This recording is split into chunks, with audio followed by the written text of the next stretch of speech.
más trabajadores, más dedicados, cuando a la larga se vio que también tenía sus bemoles, porque esos colonos que venían de países fríos tenían mucho mayor costumbre al alcoholismo, cosa También, que eso. fue en contra después. Claro, y se apoyaban en la frase famosa de Alberti, esa de fomentar la inmigración europea, que también se le critica por ahí a Alberti, que no era inmigración de cualquier lado, Así. era fomentar la inmigración europea, porque se suponía que eran gente entrenada para el trabajo, capaces Sí, de, Alberti con el gobernar es poblar, que fue el principio de toda esta política inmigratoria que hizo que Argentina pase en 10 años de tener 1 millón de habitantes a tener 4 sí, en millones. nuestro inmenso territorio despoblado, ¿no?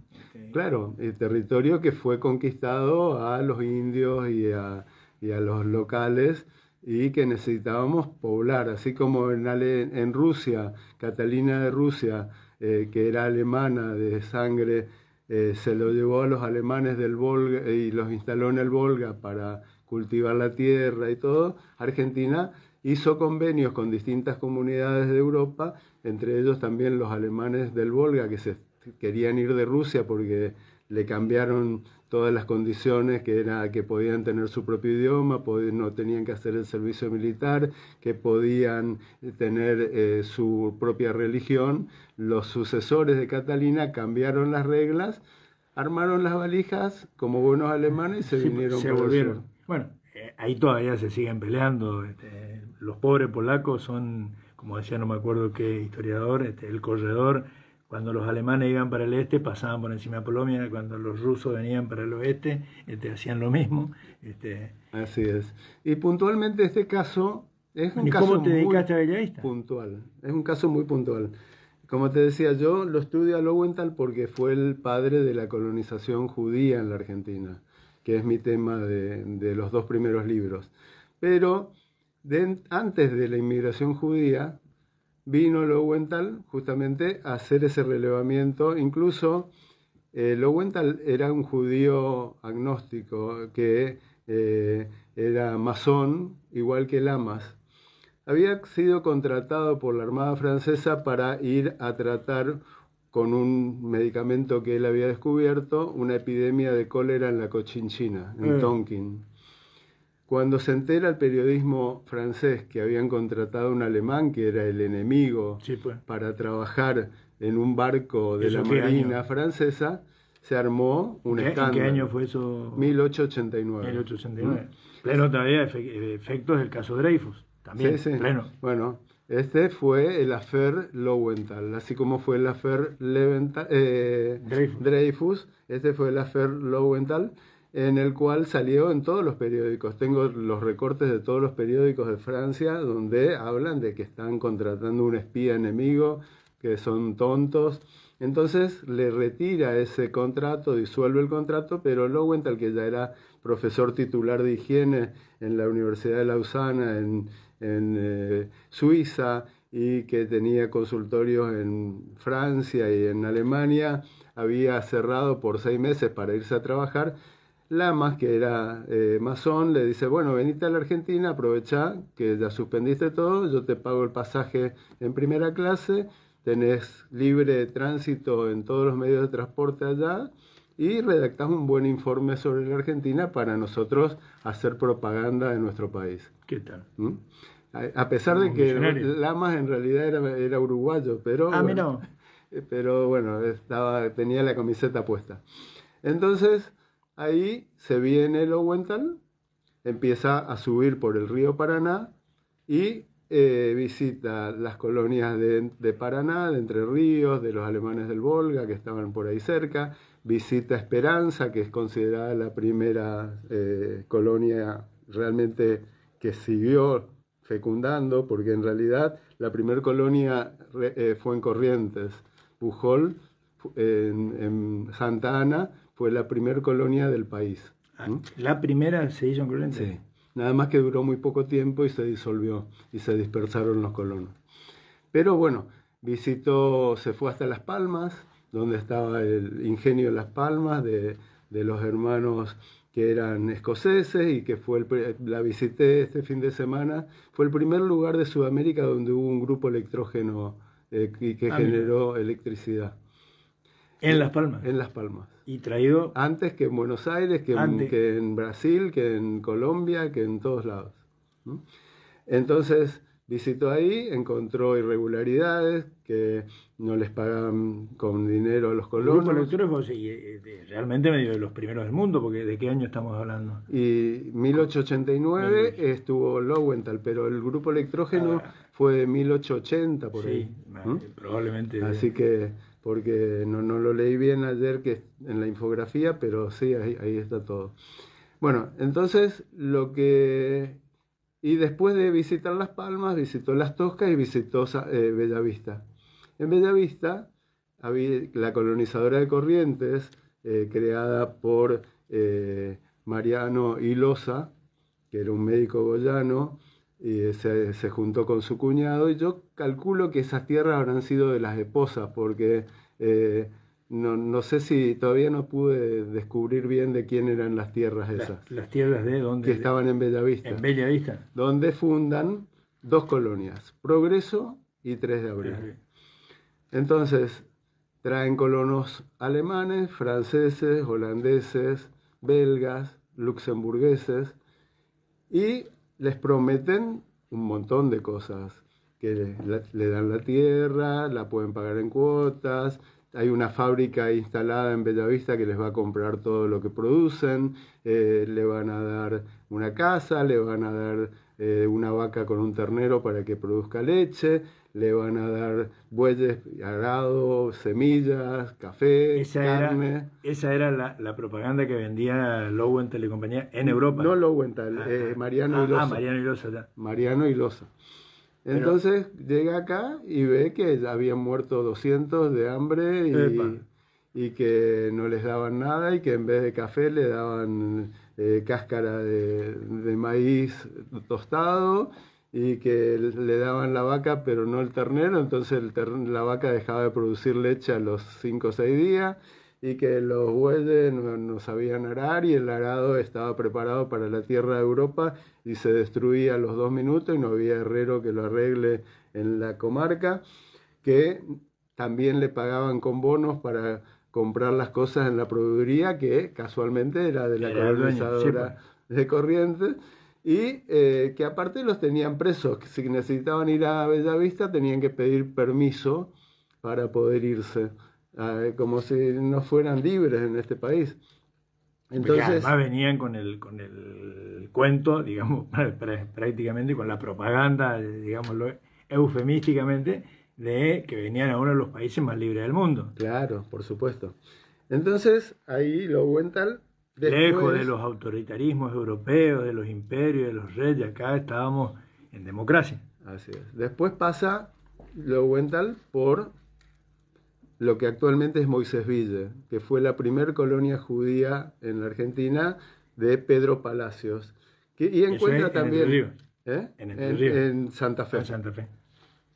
Y encuentra también que habían muerto 65 chicos, que había problemas de cultura, porque hablaban ruso e yiddish, y acá hablaban español. No se entendían. Pedro Palacios les daba una vaca, y por el rito kosher judío comían el tercio anterior y descartaban el resto. Entonces decían, me están jodiendo, yo les doy comida y descartan la mitad de la vaca. Entonces les dejó de dar comida, y bueno, también llega Lowenthal para tomar el barco de regreso después de dar una vuelta de unos 4 meses por la Argentina, y escribe una nota al ministro Quirno Costa, que lo había contratado, explicándole estos 3 casos puntuales: el de Las Palmas, el de Bellavista y el de Moisésville. Ese fue el primer documento que yo encuentro. Y digo, ¿y dónde está ese documento? Mira, Corrientes. Bueno, está en un archivo de la Fundación Ivo en Buenos Aires, que es una fundación que mantiene la cultura del idioma yiddish en el mundo. Y ahí está el informe de Lowenthal. El original del informe de Lowenthal, que está en francés, lo hice traducir, y me entero que aparece Corrientes. Digo, uy, mira qué casualidad. Me contacto con la gente de 3 de abril, que había un señor Fernando, un don Fernando, que era el historiador ahí y maneja el museo, visito el lugar, trato de interesar y después no se quedó en la nada eso. Y quedó ahí en mi archivo de la computadora. Y seguí con el asunto de Moisés Villa, que era el que me interesaba a mí. Una vez que sigo investigando, voy al archivo del Ministerio de Relaciones Exteriores en Puerto Nuevo, Buenos Aires, y buscando encuentro una carpeta sobre el conflicto diplomático que se había desatado entre el consulado alemán y el gobierno de Corrientes por el informe de Lowenthal. A ver, o sea que Lowenthal hace el informe, va a Cancillería, obviamente a Cancillería, le presenta al Ministerio de Relaciones Exteriores. Pero también se lo manda a los consulados. También se manda al consulado alemán. Se lo manda al consulado alemán, se lo manda al consulado de Países Bajos, se lo manda al consulado francés y lo manda a la prensa. Prensa extranjera en Buenos Aires, tengo notas en inglés sobre el problema de Bellavista, tengo notas en Alemania, en Berlín, publicado en Berlín en alemán antiguo sobre el conflicto y dice colonizadora de Corrientes, 3 de abril, Bellavista, en el medio de un texto que es inentendible para mí que no sea alemán. Y para muchos que saben porque está en alemán antiguo también. En gótico es claro, más difícil de leer que... Entonces digo, acá hay más información, se la vuelvo a mandar a los de 3 de abril y tampoco, no me dieron mucha bolilla tampoco. Y que somos unos desamorados, los bellavicenses. En el interín, la Junta de Historia de Corrientes me nombra miembro de número. Y digo, bueno, eureka, Congreso en Bellavista, miembro de número de la Junta de Historia, voy a hacer un trabajo sobre este tema. Hice ese trabajo, lo presenté en una presentación durante el Congreso de 10 minutos, pude decir poco de todo lo que estamos hablando, y dije, bueno, si yo dejo estar esto, queda en la nada, se pierde, y es información realmente muy valiosa, porque estuve en Bellavista, en el Museo de Historia, y el diario más antiguo que tienen es de 1900 y pico, y esto es de 1889.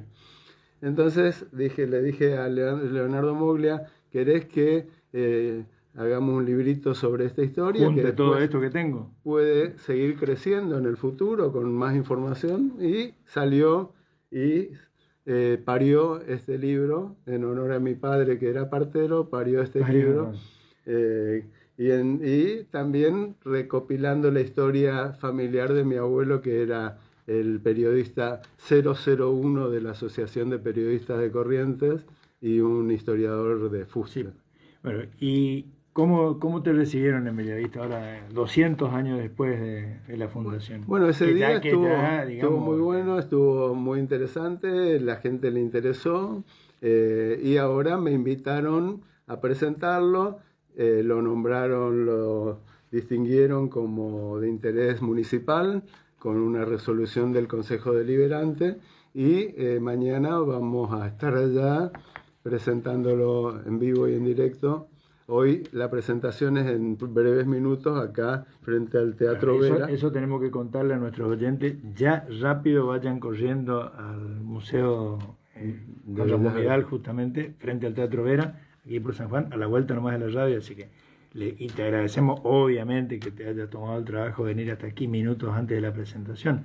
Pero, ¿qué te deja como experiencia, digamos, vos que sos, y bueno, los que somos descendientes y la gran mayoría aquí de europeos, lo que fuiste descubriendo de a poco, te sale, y a mi abuelo, a mi bisabuelo le habrá pasado lo mismo, cómo se arreglaron los viejos?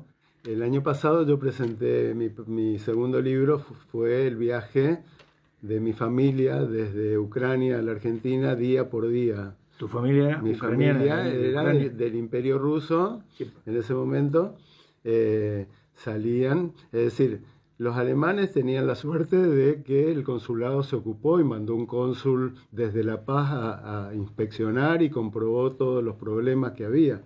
Los rusos en judíos... aquel entonces, vos, ¿sí? En 1889. El informe... Claro. Mientras que los rusos judíos tenían que renunciar a la nacionalidad. Entonces se convertían en apátridas, no tenían nadie que los defienda. ¿entendés? Pero ¿y por qué tenían que renunciar? Porque decía, para poder salir de Rusia tenías para que salir de escribir Rusia.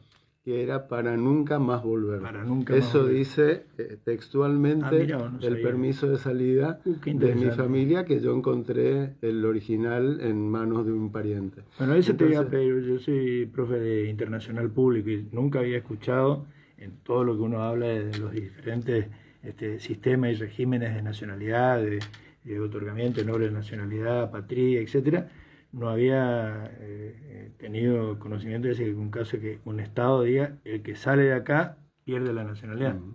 sí, sí, era la única condición que tenían para poder salir de Rusia.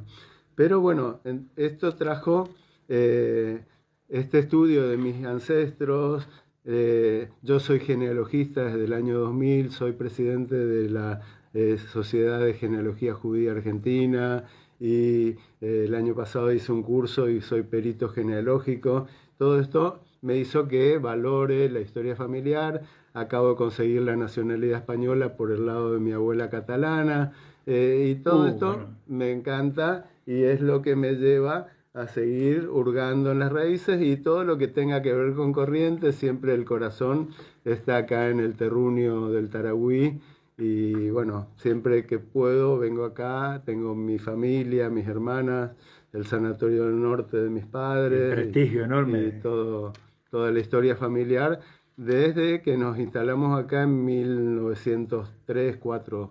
Los Blugerman están acá y son importantes en la historia de la provincia. Bueno, bienvenido al mundo de la literatura, de la escritura, y por lo que comenté, yo recién lo adquirí, no lo pude leer todavía, pero me dijeron que está muy bueno y muy completo, además para que los bellavistenses aprendamos nuestra historia. Bueno. Guillermo, te liberamos porque sabemos que tenés que llegar a la presentación. Un gustazo, nos vemos. Encantado, muchísimas gracias.